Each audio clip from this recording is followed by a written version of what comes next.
I am not convinced that Wegovy is working for me. Hiya, welcome back to Ira Gets It Together. My name is Ira, and on this channel we are talking about all the things that I'm doing to improve my life. Right now we're specifically talking about my weight loss goals and my health and fitness goals. Specifically, we're getting there due to the main part, I feel like, with GLP-1s. However, I've had a weird sort of past 3 weeks and I need to update you on it. So if you're new here, I have been on a GLP-1 antagonist for almost 6 months now, and I have been very successful on it, specifically with Mounjaro. However, recently the manufacturers of Mounjaro raised the prices, which kind of made it almost not affordable for me. So I made a decision to switch to Wegovy. Made sense for me because I only have like a little bit left to lose to get to my second and probably, well, almost definitely final goal weight. Last week I didn't manage to upload just because I had a bit of a tough week and I was really busy, and I will kind of update you on that as well. So what you're getting today is a 2-week double feature update on what I've lost in terms of weight in the last 2 weeks. But let's talk about how these last 2 weeks have been for me. This is sort of week 2 and week 3 of Wegovy, and if you remember back to the last video I posted, I said that sort of week 1's Wegovy, it felt weak. It didn't feel like it was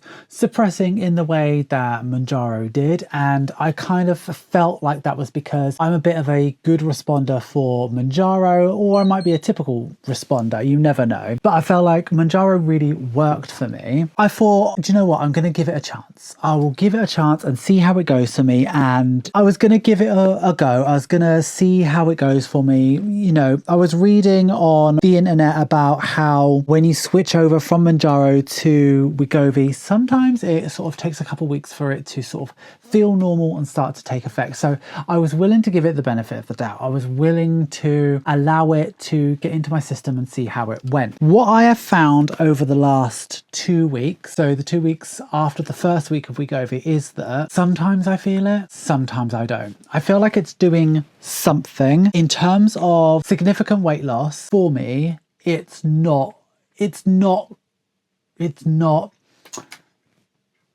I want to say strong enough or powerful enough, but I know that's not really what I mean. What I mean is it's not hitting the spot for me in the way that Mounjaro did. I've got 2 things to think about this, right? Number 1 could be that maybe Wegovy is just not the right thing for me. Maybe it's just the thing that doesn't quite work for me, because I've seen it really work really powerfully for other people. So it could be that it's not, or it may be that I was due to up my dose anyway. So maybe when I go next month up to the 1.6, I will actually see a benefit from it. What I'm doing now is to kind of give Wegovy the benefit of the doubt. I've just jabbed my 4th and final jab of the month, and next week I will upgrade and go to the 1.6 and see if that does anything for me, right? Because I feel like while I am getting really towards the end of my weight loss goal and I should be thinking about maintenance and stuff like that, I still have a little bit of weight that I'd like to lose. It's essentially for vanity, and it's essentially because I want to get there, because I've always wanted to be there.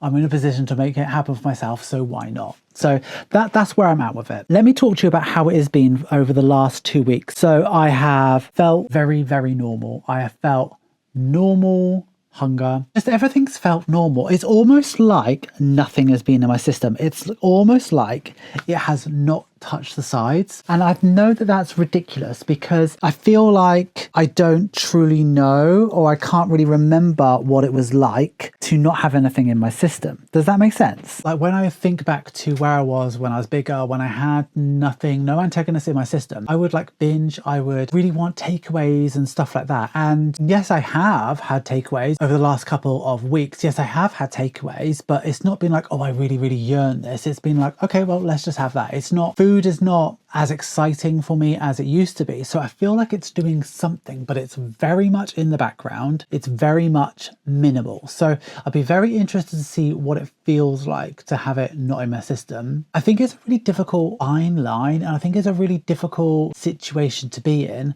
because while I feel like the effect of the GLP-1 isn't really doing anything for me, because it doesn't feel as powerful as Mounjaro, I think it'd be foolish for me to say it feels like I'm all by myself, because what I was like all by myself was out of control. Do you know what I mean? So I think, when I look at how my week has been, so the last 2 weeks I have been less active than normal. I've had some big races. So if you don't know, I run as a tool. It's a mental health tool for me, really. I did a 10K walk with my friend on the Friday night. We did that in Southampton. It was a wonderful experience. Me and my friend, we can get greedy. We had sushi a lot. We ate Japanese a lot. And yeah, we ate a lot, and there wasn't a lot of exercise because I was tapering down towards a 10K run on the Sunday, which I did.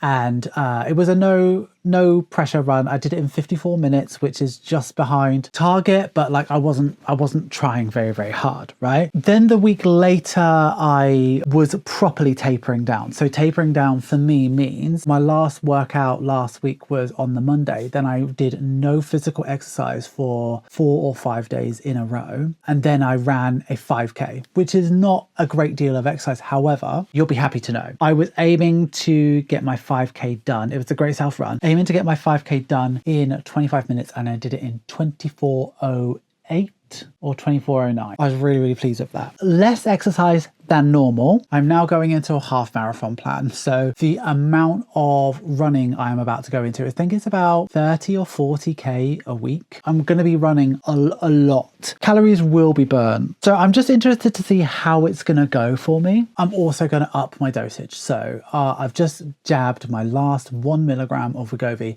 and we're going to do the 1.6 next week when I jab next week. And do you know what? If it feels exactly the same, then I know that it's not doing anything for me. And what I will do is take a much lower dosage, see if I can still maintain on that, see if I can still lose weight on that, because I'm still actively trying to lose weight, right? This is the thing, right? I am having to exercise more self-control than I have in the past, but maybe that's just really good thing for me, because one day I'm not going to be on these things, and one day I'm going to be doing this all by myself. So while I feel like I'm alone, maybe the training wheels are kind of off, but I'm still getting a bit of support with it. So it's tough to actually say whether Wegovy is doing anything for me or not. I feel like it's doing something in the background, but I'm also learning about making good decisions. I digress. I need to finish up doing my hair, and then I will tell you about what has happened in terms of weight loss over the last 2 weeks. So what I can tell you is the first week, so week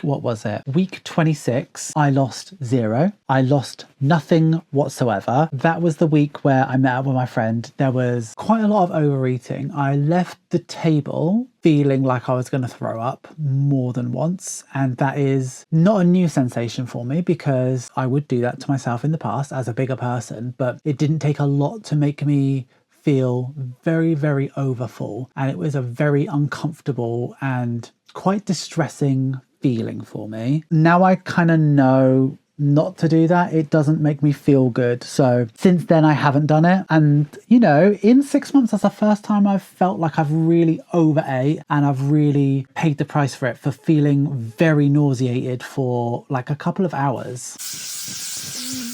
And then sort of coupled with the fact that I have done less exercise than I typically would. Not that I believe that was a massive factor, but it's got to have something to do with it, right? Because if I'm usually burning about 1,000 calories a day and it goes to 0, what is my body going to start doing? It's going to start like saving it, I guess. That's what happened in the first week, but let me get on my pad for the second week, because it is a different story, right? This is for update week 27, so last week. Bearing in mind, I am a 6'2" man. So when I opened up the first week and the second week, I was opening it at 13 stone 10, which is 192 pounds or 87 kilos. When I weighed myself this morning, I weighed in at 13 stone 8, which is 190 pounds or 86 kilos. So in the last 2 weeks, I've lost 2 pounds or 1 kilogram. And that is exactly on track, because if you remember, because I'm getting very close to my actual goal weight, 1 pound a week is about where I want to be. It's about where I'm comfortable, right? So nothing on the first week, 2 pounds on the second week, averages out to £1 a week. happy as anything with that, right? Now, since GLP-1, as a reminder, if you are new here, I started GLP-1s at 19 stone 8, which is 274 pounds or 124 kilos. So since I started GLP-1s, I've lost 84 pounds or 38 kilos. Goal weight. We need to talk about goal weight as well, because I set a goal weight of 12 stone 6 just because it seemed just somewhere that seemed pretty normal in terms of BMI. I am noticing my body now, and okay, right, let's actually talk about this, because this is actually a big situation, right? It's a very difficult situation to, like, I think it's just subjective, right? When I was big, I used to look at my body and hate what I saw. But then as you start to lose weight, you start to get a bit of a pep in your step and things start to feel good and like it feels great. And, you know, you're starting to get there, And then you look at your body, but oh, it's this one little thing. And for me, it was always my love handles. When I look at my body now, I don't see those love handles. What I see now is some loose skin. And I'm never going to be able to lose enough weight to make my loose skin go away. I'm not interested in surgery. So I feel like my body is the best it's ever looked in my life. My health is the best it's ever been in my life. What you're looking at is the peak version of me. And I don't know how I can improve from here. But when I look at my body, sometimes I catch a glimpse of myself and I look frail. And I think this might be a male specific thing. I don't want to look frail and weak. I think there may be a stopping point before we get to that goal weight, but I'm still gonna, try. I'm still gonna see what I feel like. I feel like for each pound I lose, I need to really objectively look at my body. There may be a stopping point long before that, but at the moment I feel good. All the new clothes that I'm buying myself are size small. I don't need to be a size extra small. Like, I wasn't even planning to be a small, but it all fits now. So that's the way it is. I don't want to be a frail, weedy man. That's what I don't want to do. I don't want to lose loads of weight and then put weight back on. I want to get to a place where I'm like, yes, this feels like me. I'm not there yet. It may be 1 pound away. It may be 10, but like, that's sort of where I'm at. And I think it's important to have that dialogue with yourself when you're starting to get there. When is enough enough? And I'm getting to that place. And number on a scale, how much you pull gravity towards the center of the earth isn't always the right answer. It's a nice marker. I think my worry is that when I did this run the other day, someone took a photo of me and I'm like, I don't know. I don't know if I like how I look. So goal weight currently is 12 stone 6, which is 174 pounds or 79 kilos. So that means to get to there, I need to lose 16 pounds, which is a stone and 2 pounds or 7 kilos. It seems reasonable to me now, but I don't know. So I'm just going to survey it as I go. And like, it'd be interesting to know, those of you who have got to my position, when did you find that enough was enough? When do you sort of do that? When do you start to really focus in on maintenance? Sorry, I had to move. So what I was saying is, I'd love to know if there's anyone who has got to the point where I have. When was enough enough? I'd love to know. So let's finish up this video because there's not very much left to say. So my BMI is now down to 24.4%, which I think, is an okay thing. I was aiming for somewhere, I think, when I get to like 24, I think that'll be it. BMI means nothing, right? I have lost 30.5% of my total body weight when I started GLP-1. And I guess that's the end of this week. I think what I'm going to be focusing on this week is my new training plan, which is for a half marathon, which is on the 29th of December, which I'm really excited about. And then just sort of seeing my body, looking at my body, when I have a shower without body checking, do you know what I mean? Without being like putting a scrutiny on my body size, just having a look at where I'm at and trying to be as holistic and healthy about it as possible. And I know that's very, very hard to do. So yeah, that's where I'm at. Hopefully I'll see you next week for another update. And the week after that, we'll be on a higher dosage of Wegovy and we'll see what that is like as well. So super, super exciting. Thanks for being here today. And I will see you next week for next week's update.